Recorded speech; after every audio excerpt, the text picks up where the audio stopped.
Yeah, nobody's really new to the practice, so we might just start then. So we want to take a comfortable seat, your usual meditation posture.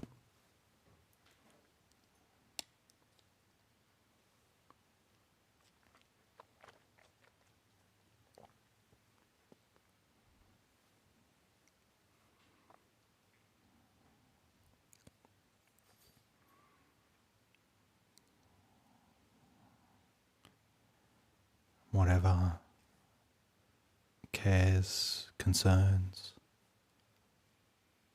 residual issues from the day, things that could be coming up, projects, plans, whatever's on your mind. See if you can put it aside just for the next hour or so.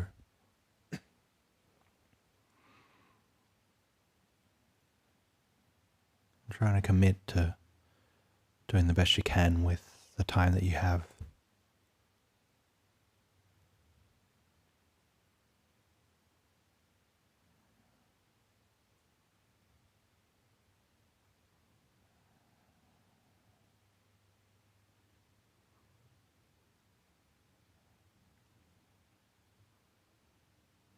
You can even reflect, maybe what's something that you want to work on in your practice tonight. What's maybe something you've been stuck on for a little while.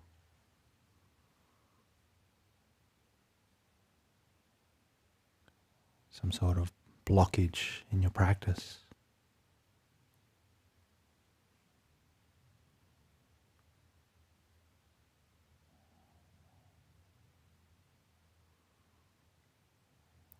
Maybe make the determination to see if you can understand that a little bit clearer. Start to work to get through it.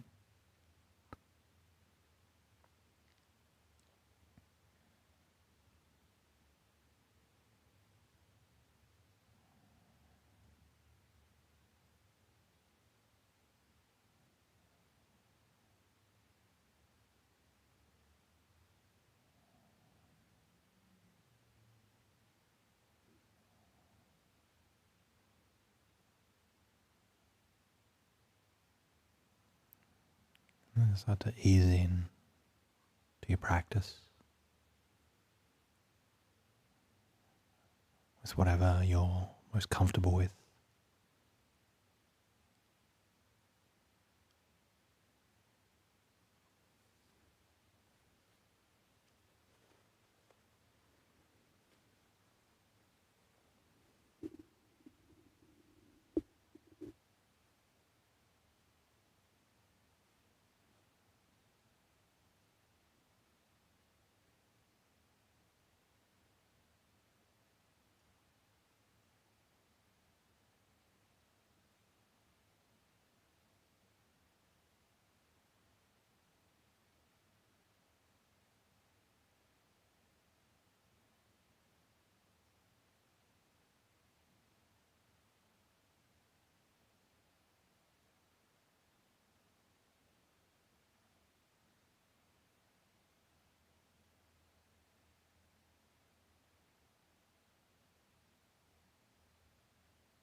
meditation is going. Is there any way you can make it better?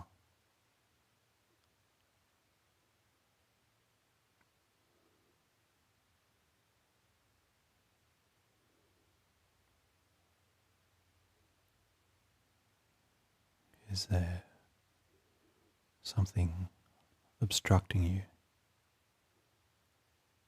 from moving to those deeper levels?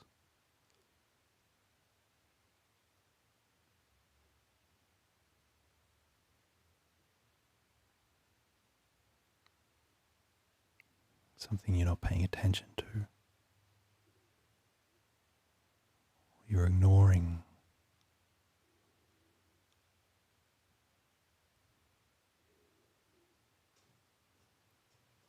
Something that's maybe stuck deep inside, but you may not even consciously know what it is. Some blockage, some resistance.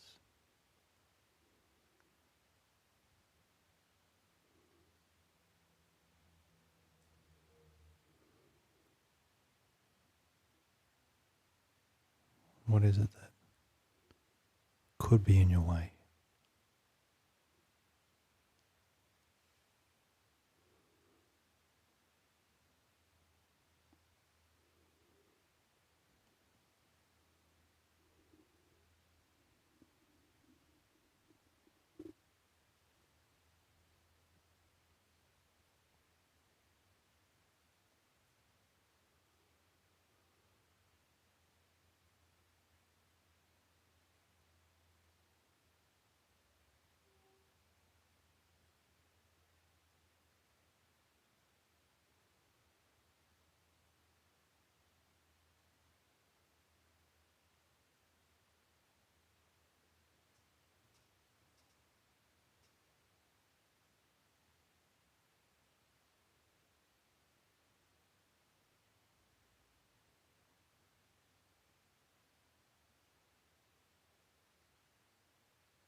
Hopefully everyone had a nice sit.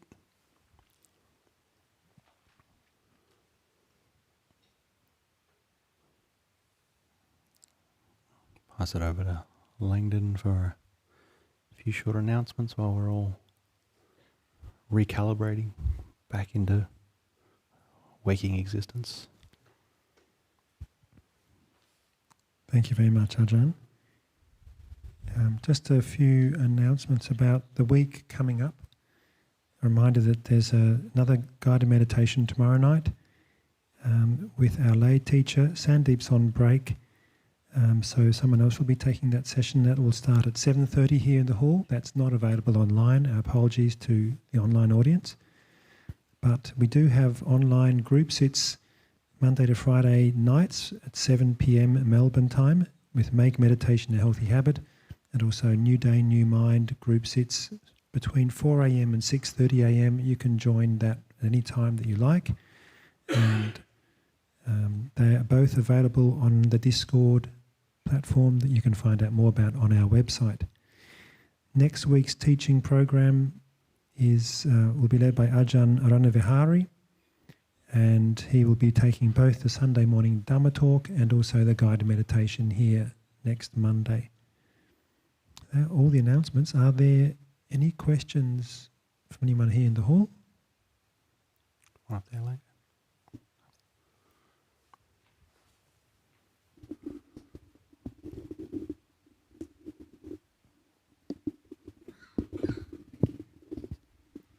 Hi, Ajahn. Hey, how's things? Thank you for the guided meditation. Recently, during my practice, you were talking about, I guess, obstacles towards practice. And recently in my meditation, I've been overcome by this feeling of existential dread. Yep. About what will happen. Won't get into why that's happening, but just about what will happen to the future, and etc. And was just wondering, how is that something that you have encountered in your practice, and if so, how have you, I guess, approached that feeling of, I guess, simply put, not knowing what's going to happen tomorrow, effectively, and not feeling like you can do anything about it? Yep.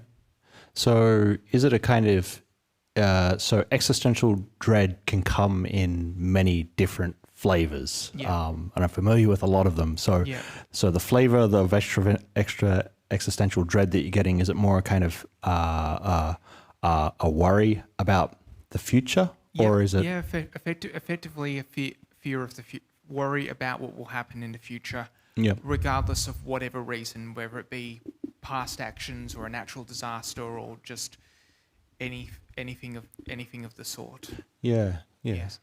So that kind of feeling can be massively overwhelming, because there's so many possibilities there of the things that can happen, and so there's this, in some way we're sort of thrown into existence and we don't know what is going to happen to us in any kind of way.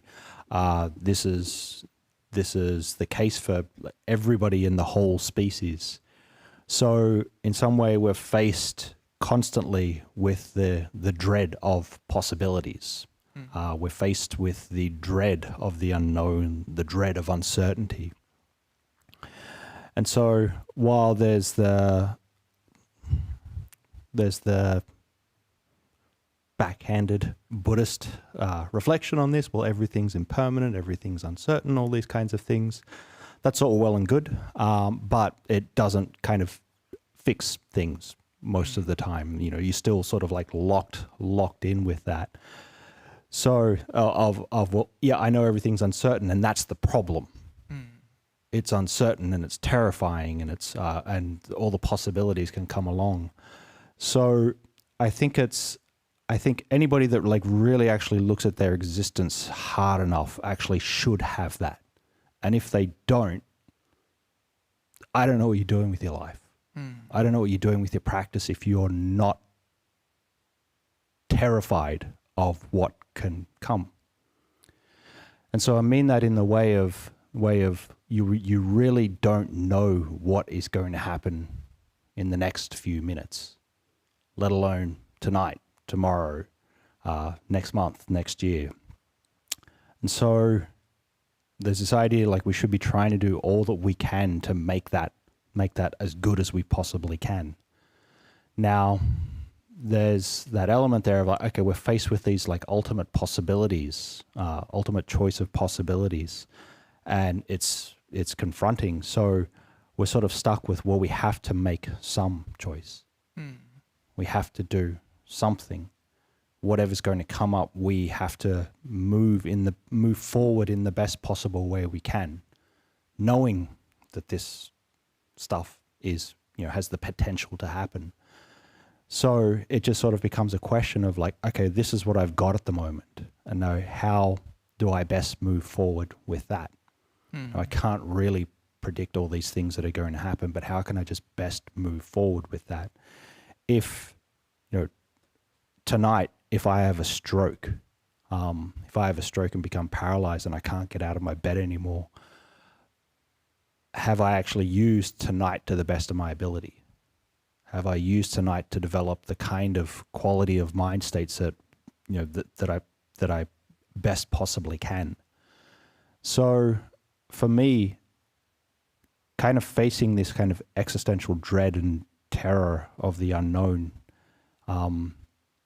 it's always been about, well, okay, I know it's there. Like it's always lurking. Like it's always going to be like, and it just keeps coming at me at every moment that I turn my attention to it. So for me, it hasn't been like it is terrifying and all these kinds of things. I'm worrying, but it is also a kind of, how am I going to best use that? How am I going to best use that to try to improve my mind in any possible way that I can? Try to improve my situation in any possible way that I can within the kind of limits that I essentially that I can. So yeah, I could keep going on about this, and I could go down a whole other pathway of like other existential worries about things, but one sort of smattering of existential dread is probably enough for now. So is there anything more that you wanted to add on to it, or? I guess probably from the sound of it, it would seem that I'm not sure how this maybe is this applicable to a lay person, but certainly from a monk's perspective, it sounds like you being in the monkhood has given you, almost such a firm sense of direction that you're going to effectively stick to that, or at least stick to that goal regardless of whatever existential dread faces you the next day. Would that be accurate in saying, or possibly actually not? The opposite? I don't know what's going to happen tomorrow. Yeah. I don't know what my purpose is. I don't know what my end goal is. I don't know the end of this thing. So because it's totally uncertain. Yeah. The uncertainty is there all the time. So I don't actually know what it's going to be. So all I'm stuck with is like, this is what I've got now. And this is how I can try to move forward now. This is what I know right now. This is what I know, or at least have a best approximate guess of this is going to move me forward in the best possible way. Yeah. Obviously I have longer term ideals of, okay, I'll try to understand my existence to the deepest level possible, move towards clearing my mind as much as I possibly can. But so it's sort of the other way around of like, I really don't know what's going to happen. So therefore I should just with whatever ammunition that I've got, try to use that to the best of my ability to make things as good as I possibly can. So yeah, a little bit the other way. Okay. No, that answers my question. Thank you very much. Yeah, that's right. Thank you, Ajahn. We have an online question. Yep. It's a bit of a Pali question. You'll probably get a bad answer out of me with that, but anyway. But all right, give it a shot. We'll give it a go anyway.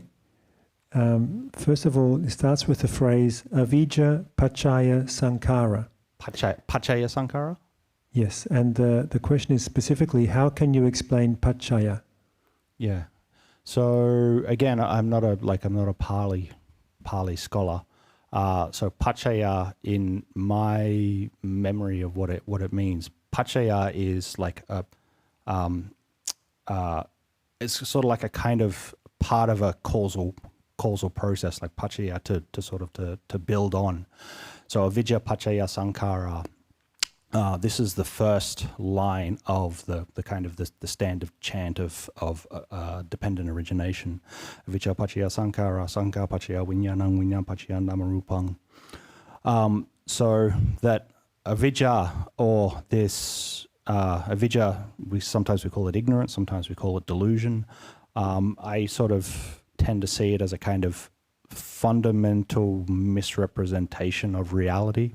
We have an aberrant view of what reality is. So this kind of aberrant view, this kind of ignorance, is the cause that things come into being, that sankhara comes. Now sankhara is essentially like all conditioned phenomena.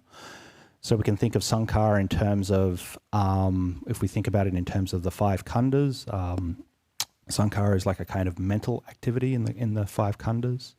But in dependent origination, sankhara is just all conditioned phenomena. So the idea behind pacaya here is it's the kind of the cause. So if we have avidya, we have this delusion, we have this fundamental misrepresentation of reality, that will be the cause of phenomena that we experience to come about. And so the idea is, what we're trying to do in the Buddhist path is to clear our minds of this avidya, this delusion. And if we can get to the point where we actually do clear ourselves of avidya, then there's no more pacaya, there's no more cause of sankhara. So phenomena don't arise anymore. And this is the phenomena of essentially existence, that we are alive, that we are a sentience, we are a being. That won't have any causes to arise anymore. So with the stilling of avidya, with the stilling of delusion, there's no more cause for sankhara, and then so at that time, then this is the time that somebody is actually like fully enlightened. So yeah, pacaya in this sense just means like a cause, like a building block, the thing that puts something together. So yeah, hopefully that answers it. Again, I'm not really like a Pali scholar, so I only have minimal knowledge of these things. Thank you, Ajahn. Are there any more questions here in the hall? Oh, there's even a microphone over there. Yeah. Yeah. Thanks for the meditation tonight, Ajahn. I was wondering how you approached physical discomfort when you meditate. Yeah. So there's a few schools of thought on physical discomfort. Now, like if it is something where you actually do have like a pre-existing condition, you might have a titanium hip or something like this, or you might misaligned bones or something like that. If you're sitting and these kinds of things are worrying you, then it probably is better to just move, not to push against them too much. And the other kind of school of thought is, well, we have these discomfort that comes up from meditating, and it really only comes when we're meditating. So it might be something of, you might be sitting still for a long time, and then maybe you start to get a bit of pain in your arm or something like that because your arm is resting on your leg, or your hip or something might start to feel sore. Now those kinds of pains, they're just general discomfort, general pains that will usually just go away as soon as you move. As soon as you move your body, they'll go away. Now with those kinds of discomfort, those kinds of pains, what is usually like a generally good thing to do is we don't want to, as soon as we feel them, we don't want to give in to them straight away. We don't want to go, oh, I've got a pain in my leg, I'm going to move my leg around. we don't necessarily want to give in to them straight away. It's like, okay, well, let's see if I can sit with it for a little while. Let's see if I can, if my kind of threshold is here, where I think, you know, this is painful, can I just go past it just a little bit? And the more we do this, the easier it is for us to sit for longer without moving. But then we also start to recognize that, okay, these kinds of pains in meditation just come and go. So that's a decent approach towards that. Just not reacting straight away to the discomfort, trying to work with it a little bit. Now, obviously, you're going to hit a point where it's like, actually, I've been sitting here for hour and a half, hour or whatever it is, and I'm really, everything's on fire. It's taking over me. And look, there's a point where you move and it's okay. But try to work with it. Try to work with it a little bit, because if you get into the habit of, as soon as some sort of pain comes up, you start to move, you start to fidget. Eventually, what's going to happen is basically it's going to be harder and harder for you to sit still, because every time there's a little bit of pain, you move. So yeah, just try to work with it a little bit, but also know, you know, what's a pain that's just come up from meditation, or what's an actual like pre-existing pain. And if it's a pre-existing pain, just work with it, move, all these kinds of things. So yeah, does that make sense? Yeah, it makes a lot of sense. Thank you. No problem. Yeah, for sure. Oh, sorry. Yeah, just for the people online. So yeah. They don't know what the question is. Yep. Thank you. Yep. Yeah, just to extend that question. So when the pain comes, will that sometimes become the focus of the meditation until it passes? And just how does your focus change? Yeah. So again, like different schools of thought on this thing, and it's something to experiment with, essentially. So, you know, one school of thought with that is, actually, once you get a pain in there, focus on it and like really look into it. Okay, is this thing solid? Is it tangible? Is it something that is, you know, what is the kind of the quality of the pain that's there? And you can do that and try to see how the pain changes and shifts and moves and all these things. And in some instances, that can sort of lead to a kind of release of like, oh, it's just sensations that are there. You know, another school of thought is, well, just don't worry. Like, just don't worry about it. What you're doing is trying to maybe focus on your breath or something. So you just try to focus on your breath.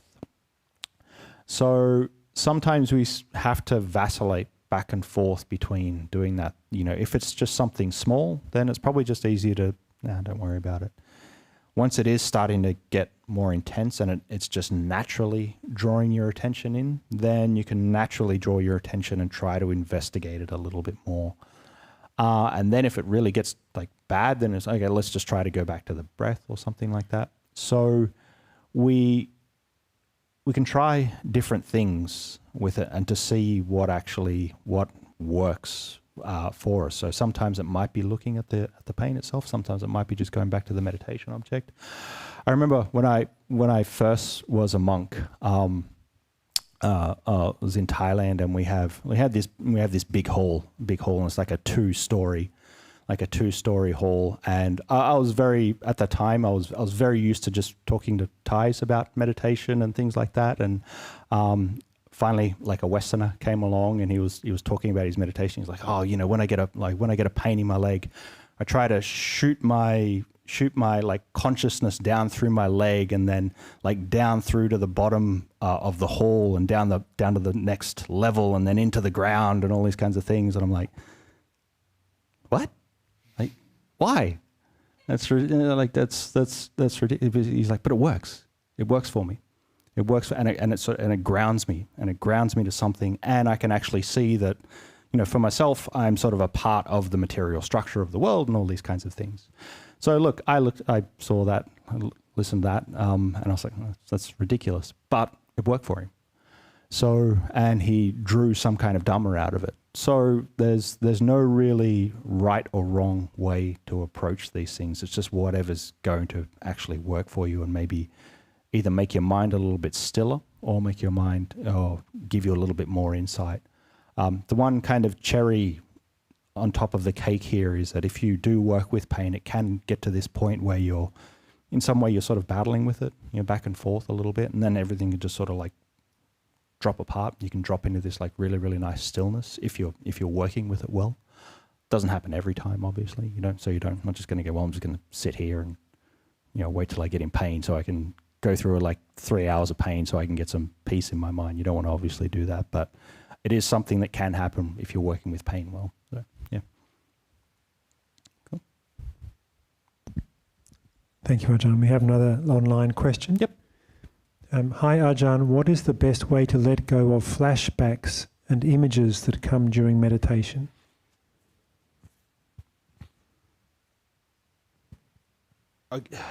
It depends on the nature of the flashbacks. If it's something, so I'm going to answer this pretty generally because I don't know the nature of the thing that you're flashing back to. So I'll try to be very, very general with this. If they are just general things of like, I ate some chicken for lunch today, or it was like, last Sunday I did this Lunar New Year celebration or whatever. Those kinds of pretty inane things that you may be flashing back to. These are just something that in some way you can just kind of let go because they don't have a very heavy emotional weight, and they're just essentially just the activities of the mind that is maybe distracting you in some kind of way. So this is something where it's like, well, if that thing's coming up and that thing's repeatedly coming up, and again, it's just an inane kind of thing, don't worry about it too much. Just go back to your regular method of meditation. It becomes a whole other thing if you're sort of flashing back to something that's truly emotionally very, very salient and very that is like a source of hurt and pain for you. That's a whole different ball game. So I don't really want to like jump into that now without knowing that that's what it is. But again, just to be very general, if it is this very standard, mundane kind of stuff, just try to gently bring your attention back to your meditation. Just doing this over and over again, then that's fine. If it is something that's a little bit more intense, then it becomes a matter of like, well, how much inner resilience do you have to actually face this thing?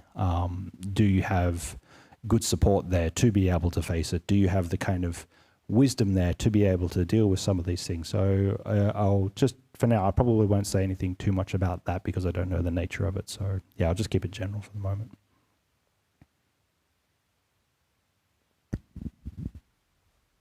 Thank you. Are there any more questions?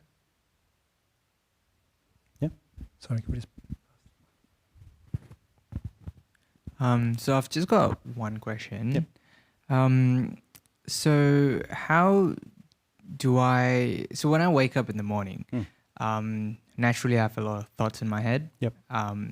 Throughout the day I have them too, Yep. but I'm somehow okay with those and I can see it for what it is, Yep. coming and going. Yep. But I tend to resist it in the morning, the moment I Okay. wake up. And there's a lot of thoughts in my mind, but Huh. I'm somehow in discomfort with it. Huh. And I'm not okay with it. Yeah. Is there Okay. any practice that you can recommend, like maybe before I go to bed or... Yeah.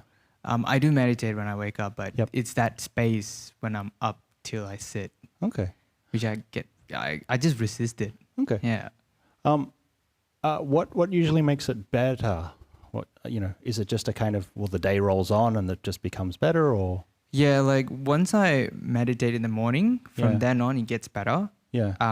Then in the afternoon, my thoughts go up, nature of my work. Yep. But I'm somehow comfortable with that. Yep. It's just in the morning, I tend to resist it a lot. Yeah. Yeah. So I guess I'm trying to think through a few things Yeah. at the moment because it's a kind of unique. Yeah, kind of like unique I just thing want to to- know if it happens, it's a norm. Yeah. Well, I get there's the proverbial waking up on the wrong side of the bed. You just wake up in a grumpy mood kind of thing. I basically wake up in a grumpy mood most mornings. It's like it's another day, like kind of thing. So for me, it's a very much like everything's just sort of dull until I drink coffee. So I don't really know. But yeah, it is that's sort of interesting that you wake up and the thoughts that you're sort of having at the time, are they really negative or it's just uncomfortable or? No, it's just random thoughts, but I somehow tend to resist it more. What about dreams? What kind of dreams do you have? Not too disturbing at all. Actually, Okay. like some days it's a peaceful sleep. Yeah. Most days it is peaceful. Yeah. Thankfully, but it's just when I wake up, it's just a bit weird. Like for the first 10 minutes. Yeah. And I tend to hate that period for the 10 minutes until I sit. Yep. And then once I meditate it, then it gets way better. Yeah. Look, just honestly, like I don't really know because I've never really thought of that. So I don't have anything like good besides whatever just comes off the top of my head now. You know, one thing that you maybe can try to do is that actually is something that we, was in some way trained to do as monastics in some way, is that as soon as you wake up, like even if you're not like physically up and out of bed, like start meditating then. So start the process, maybe start like watching your breath straight away, or if you're doing like a meditation, like a mantra word or something, the first, try to quickly jump on that. Say, for example, a big one that we are trained with is to use like a mantra like Buddho. So as soon as you wake up kind of thing, is like as soon as you like snap into it, like Buddho, Buddho, Buddho. So, maybe that's one way of curtailing this to some extent. Like try to, even though you're not physically sitting yet, it's like, okay, I've only got 10 minutes until I sit. Let's try to meditate until I sit. So, and that can even be like getting up, going to wash your face, go to the bathroom, all these kinds of things. You can try to use that like space to meditate in that time. Watch the breath, repeat the mantra or whatever it is. That might be a way to kind of ease that. So it's something that you could try maybe. Yeah, I think that's a good idea because it kind of like gives the mind direction and it just locks it in instead of thoughts wandering. Yeah. Yeah, thank you for that. That's actually pretty good. No problem. Cool. Okay, it's probably about time. Probably about the time of night that we're all talking about waking up. At the time of the night, we're all probably nearly time for bed. So, okay. So good to see everybody again. So we'll see you for next week with Ajahn Brahm and all these kinds of things. Okay. Night, everyone.